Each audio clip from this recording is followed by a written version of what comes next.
All right, friends, we are back in our kitchen, and we're going to continue on our kitchen staples, our real cooking essentials kind of series here. And today I thought we'd cook kind of a one pot dish. We're going to roast a whole chicken with vegetables and using some of the items that we went over in the first video. So we're gonna add our potatoes, we're gonna add some onions, we're gonna use up some garlic, but we're also gonna build upon those ingredients as well. So we have ourselves a chicken, and we got some fresh herbs and some other rooted vegetables. I think this will kind of build a really nice dish that hopefully you'll have some leftovers and you can repurpose some of those leftovers for other dishes. Again, this is a great way to learn to cook and provide for multiple meals. And I think roasting a chicken is always great. So let's get into it. I'm gonna go ahead and pull out some ingredients and kind of show you guys step by step what we're gonna do.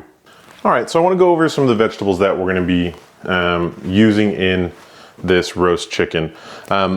Obviously, we have our potatoes, our onion, but something else that we probably would have in our fridge would be some carrots. I mean, carrots make great snacks. They're amazing in salads. You can do quite a bit with these. Moving on, we have beets. These are some golden beets. Beets are great, again, in salads, but roasted in a dish with chicken, kind of is going to elevate that whole dish, and there's nothing wrong with adding a little bit of extra vegetables into your meals, right? And then something that maybe most people don't often think about is fennel. So what we actually do is we're going to use the fennel bulb.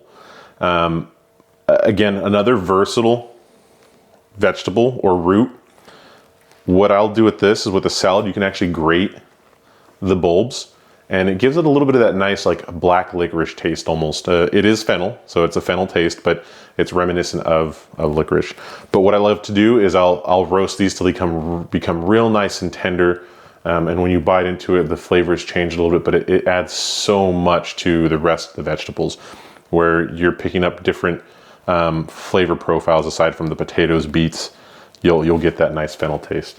Now, along with some of these items, I'm actually going to stuff the chicken with some herbs. Now you can get these in herb kits.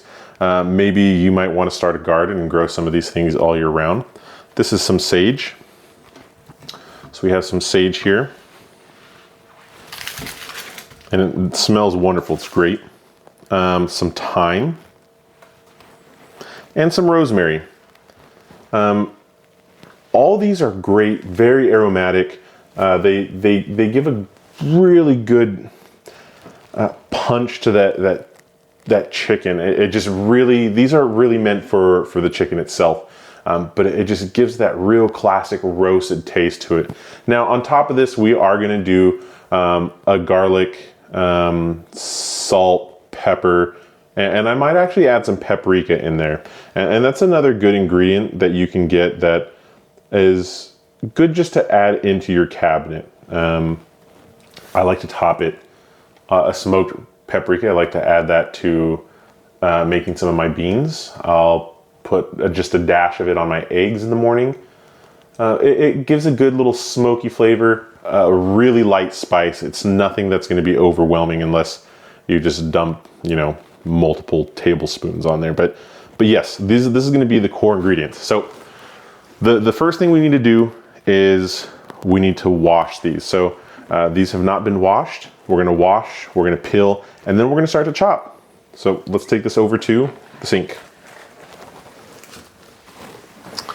All right, so here's our items that we're gonna wash. I'm gonna go ahead and remove the onion because we're just gonna peel that. But always give your vegetables a wash. I mean, even though these are organic, they do sit on an aisle, a grocery aisle or a shelf or whatever, and people get to pick through these things, pick the ones they want, put stuff down. So just give them a good scrub. Rinse these off. Make sure that there's no bugs or any real debris that's going to get on there. No, we don't want no salmonella, anything like that. Same thing with these. And with the beets, we're actually going to peel these off. We don't want the greens. I would have to look up a little bit further if there's anything else you can do with the greens. I'm sure there is, but we really just want the beets themselves.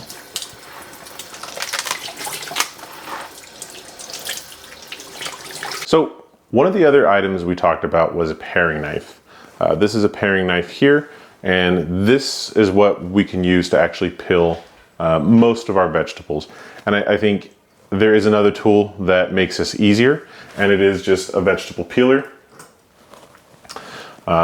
These are great because they take out a lot of the work and they're a little bit more precise with their guided edges. Now let me just go ahead and give you a quick little demo on each one of these and its uses, right? So we have this paring knife. Like I said, we want to have some versatile items in our kitchen. So a paring knife is going to allow you to also peel vegetables well. Now it does take a little bit time to get used to it and make sure that you are very careful. Hey friends, I didn't realize that I had a full memory card. So I inserted some footage from one of the live streams here just to kind of go over basic use of peeling a potato with a paring knife, right?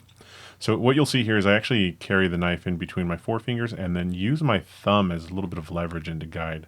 The main thing I want to highlight here is with a paring knife, it is very easy to kind of dig too deep, but once you've done this enough, it'll actually get a little bit easier. The main difference between this and a peeler is you have to do a little bit more work to get good with the paring knife, but with a peeler, it self-regulates the height and you can just peel away. Okay, so now that I have the beets in front of us here, I just want to show you, this is kind of the size that we're aiming for. What I'm going to do is I'm going to cut these tops off here. Boom, cut off the little taproot there. And then what I'm really going to do is I'm just going to kind of cut these into, let's say, inch to inch and a half, maybe 2-inch pieces. But I think an inch size is going to be nice. Something about that size, around that size. See, not too bad. That's about an inch. And we're going to actually do this with the rest of the vegetables. The potatoes as well, we like to keep in this size. Now you can see some of these aren't going to be super huge or super small, and they're various in size, but this will be okay. They should cook up very similar. You can see the thickness is about the same as that. So that's kind of what I'm more worried about more than anything. Again, with the rest of these vegetables, this is kind of what we're going to do with them. Sometimes when you have a vegetable or a root or something that's a little bit oddly shaped, cutting it can be kind of weird. So what I like to do is I'll always cut a surface so it doesn't move on me, and then cut another surface, flat surface. And then I can just kind of work my way around things. See that? And just always keep in mind, watch where your fingers are. There we go. And we're looking a little bit chunky on some of these, so I'm gonna cut them in half. Great. So these are gonna go in our compost. We're not gonna do anything with those. And this is gonna go right into the rest of the vegetables. All right, so our fennel bulbs here. We're gonna go ahead and cut these straight across the tops. This is where you'll see it kind of has that same shape as an onion, and from here you can almost mistake it as one, but I guarantee you it is not the same. And these smell amazing. So I just cut these off, right? They're the tops of the fennel. And they have such a great aroma, good smell. What I'm actually gonna do is I'm gonna put these inside the chicken. I'm gonna stuff these in the chicken. That's gonna give it a pretty good aroma, and it's gonna cook well with it, okay? All right, so we cut the top off the fennel, right? I like to cut off this bottom piece as well.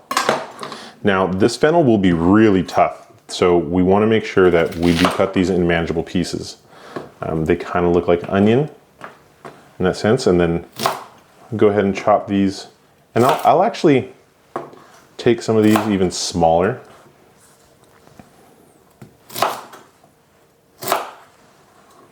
And they'll break up, but in that vegetable medley that we'll have, again, the chicken's gonna sit right on top of all of this. But in that vegetable medley, that is just gonna taste so good. It's gonna soften up. It's gonna taste amazing. So, all right. So with our garlic, it comes typically in bulbs like this. You can also get it peeled. What I do like to keep it in the bulb. I can keep this in a cool, dry place, and this will last for a very long time. I won't have to refrigerate it. You just peel these little cloves off, and I'll show you what I do to actually peel the skin off of each clove from there. One of the easiest ways to peel garlic, or at least the skin, is I like to take the flat side of my knife over the garlic and just kind of smash. And you'll see skin comes right off. So we'll do that again. You don't have to slam down on it, just enough to kind of crack it, almost like a nut. Again. And that might not have been enough pressure, because you see it doesn't come off right away. And then you'll see on your garlic, there's a little bit of a tough piece here. Go ahead and clean those off.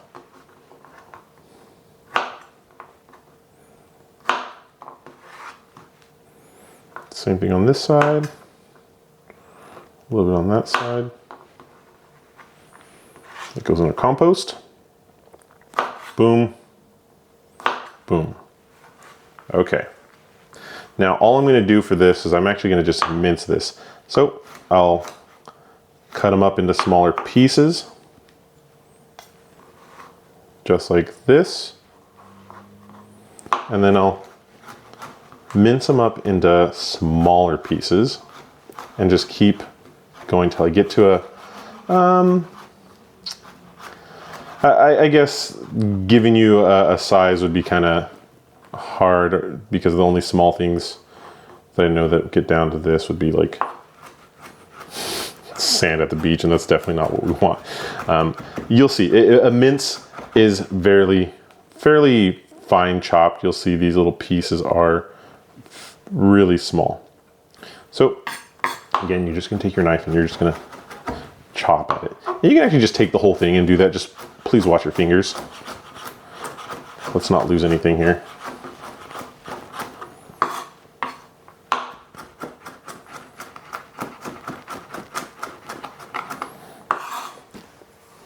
You guys want to see something else that's actually kind of a fun tool to use? Give me 1 second. Okay, so as you start to upgrade your kitchen and your tools, this is something that will save you a lot of time. So let me just show you this garlic press real quick. All right, I'm still going to clean it up. I've seen you can pretty much run this through without having to do that. But you take your press and you get those fine pieces like I was telling you. Again, this is kind of a luxury item. You can do the same thing with your chef knife. It just takes a little bit longer. Great. Okay, so now I have all the vegetables cut up. I'm going to show you what they look like, and we're going to mix them all together with our seasonings, our salt, pepper, our garlic. We're probably going to throw a few other things. We'll take a look in the cabinet, see what we got.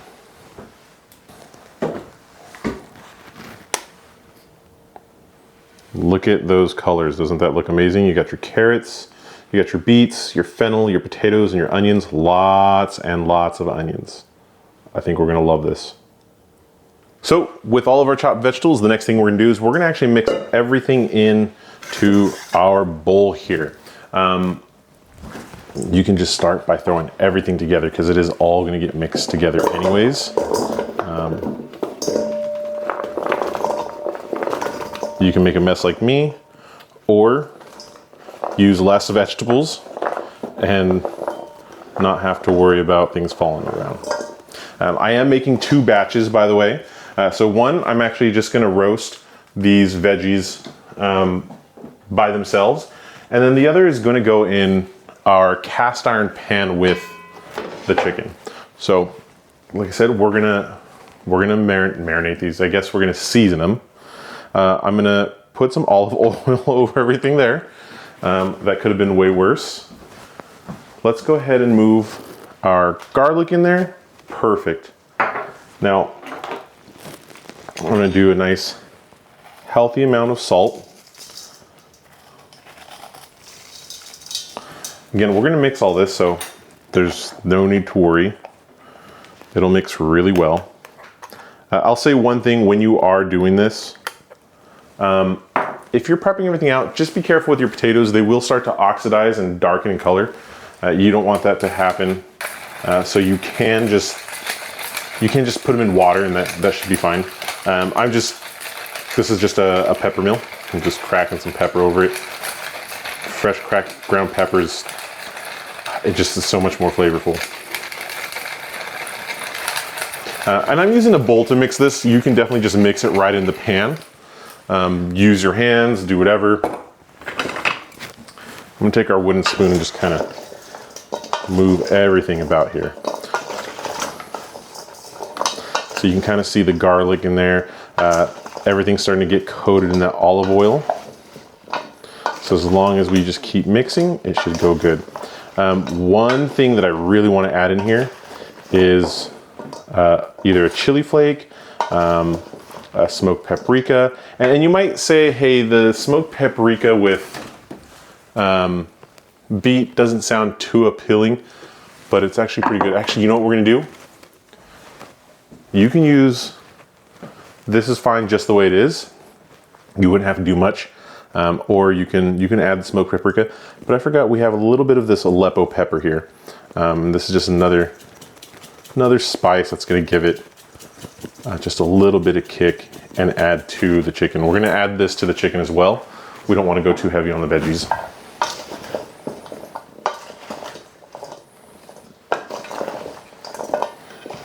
And the oil is just gonna help everything get coated when it's roasted so it just doesn't dry out too much. You can see the garlic is coating everything there. Now, you don't have to do fresh garlic. You can do like a powdered garlic as well, and it's gonna give it the same flavor. But I'm always, I love using fresh garlic. I feel like the aroma is just a little bit better. The taste is a little bit stronger. But you can do the same thing with garlic powder. Same thing with onion powder. Or dried garlic and dried onion. It'll hydrate in the drippings and a little bit of the moisture from the vegetables. So this is looking really nice and coated. You can sprinkle on a little bit of salt and pepper afterwards as well once everything's cooked. So don't worry about there not being enough, because that's something that you can definitely come back to later on. Okay, we're gonna move this aside and we're gonna get ready for the chicken. Actually, let me show you what we're gonna do. We're gonna put some in the cast iron first so we can make our bed. All right, we bring our cast iron in and we're gonna make our bed of veggies here. So just go ahead and pile everything in.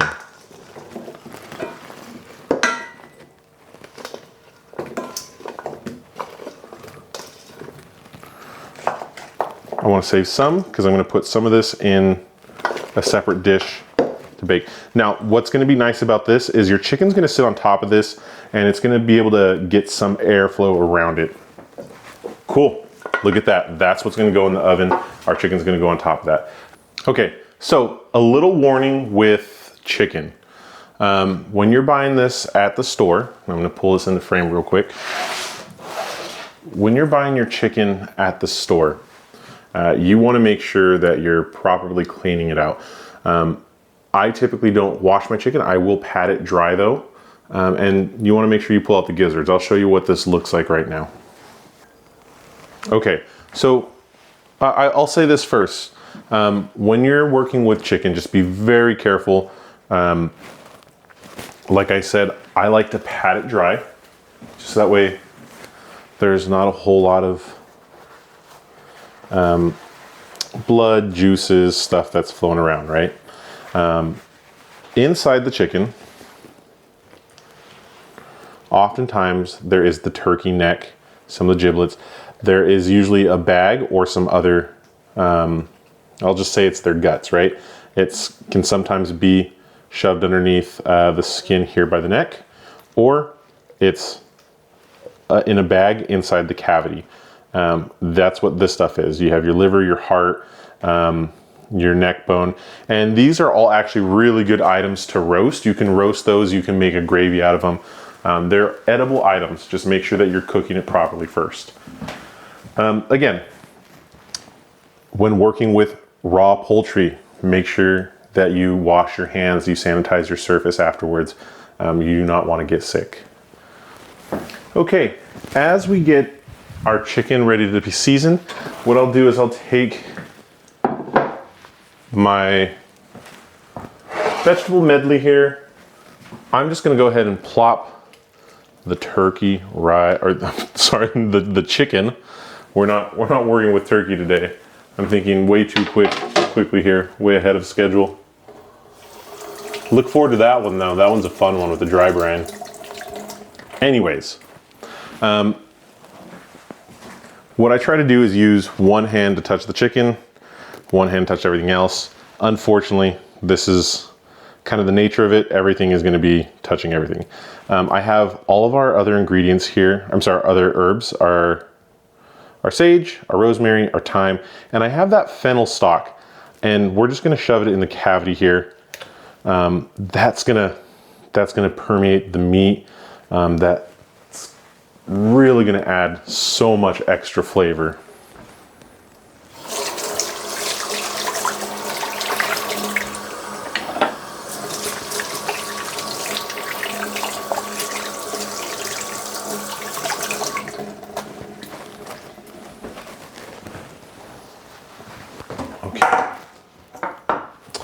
Once we have that, what I like to do is I like to put a little bit of olive oil, or a lot of olive oil, just rub that in around the chicken. Now, we patted this dry earlier, but the reason why I'm adding olive oil back over it, one, it's gonna help get the skin nice and crispy, and two, it's gonna have something for our seasonings to adhere to. So just get in there, rub everything around it with all that olive oil. Yes, I know you could use gloves, but it is a little bit, like if you haven't done this much, it's gonna feel gross to you. So now that that's got our olive oil on it, what we're gonna do is we're gonna take a healthy amount of salt and just really coat the chicken. Again, if this falls onto the rest of the vegetables, that is okay. I think we have a lot more potatoes and onions that can be used. It's okay if the salt falls onto it, right? Okay, so again, and the skin is not all of the chicken. The skin is definitely tasty, but we're not worried too much about it being too salty. We can always peel that back. Next, we're gonna go ahead and grind a little bit of pepper on here. There is a mixture of white and black pepper in here. Not going to be a big difference in the way it tastes on this chicken. It will just be tasty.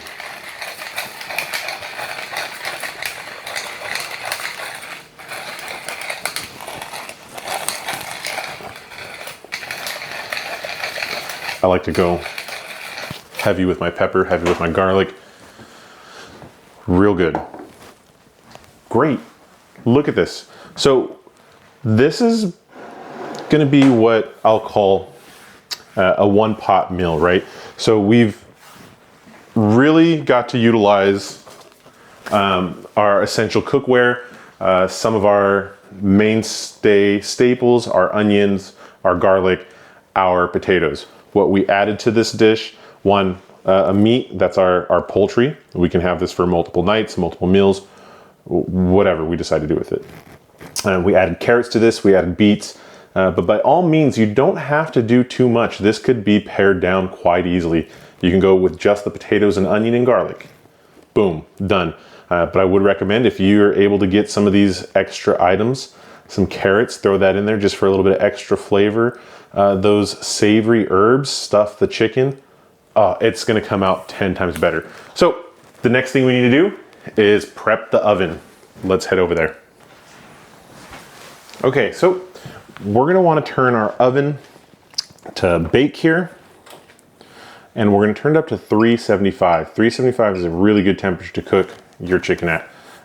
As far as how long this needs to go in, it's about a 5-pound chicken, so this could take anywhere from an hour and a half to 2 hours. So what we'll do is we'll actually cover it in foil, and then we'll throw it in here. So now that we're waiting for the oven to preheat, what I did was I went ahead and covered the whole dish with tin foil. Let me just show you what that looks like. Now, because we have vegetables and we didn't add any broth or liquid, we're gonna rely on the natural moisture from the chicken and the vegetables to really steam everything inside. And so this kind of protective layer of foil over the top, covering this, will help it to steam for the vegetables to really soften up, especially because that fennel needs it as well. Otherwise it tends to be a little bit tough and chewy. But this will be able to, everything is just gonna absorb so much of that flavor, those herbs that we threw in there. The salt's really gonna have time to really soak into whatever liquids do fall into there and just give this whole dish a really good flavor. So we're gonna put this in, well, now that the time is good.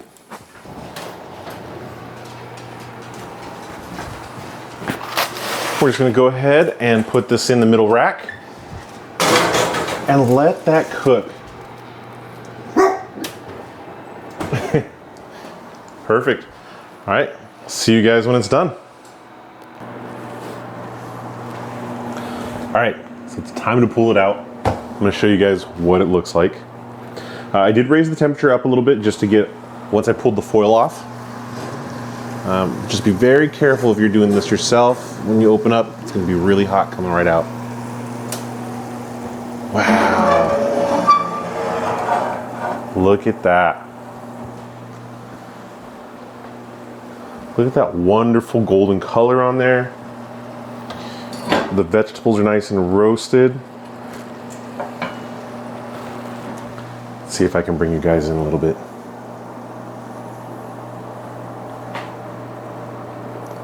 Beautiful, huh? Nice, delicious chicken. I'm gonna show you something though. To make sure that it is done, there's one last thing you wanna do. We're gonna temp it with our thermometer. So, here's our thermometer. What you wanna do is stick it in the thickest part without touching bone. Oftentimes you can do that right in the thigh. You wanna make sure it says 165. You wanna be able to hold that there for about 15 seconds. Now obviously this is hitting 199, almost 200 degrees. Another spot you can do is take it right to the breast. Make sure it goes into the thickest parts.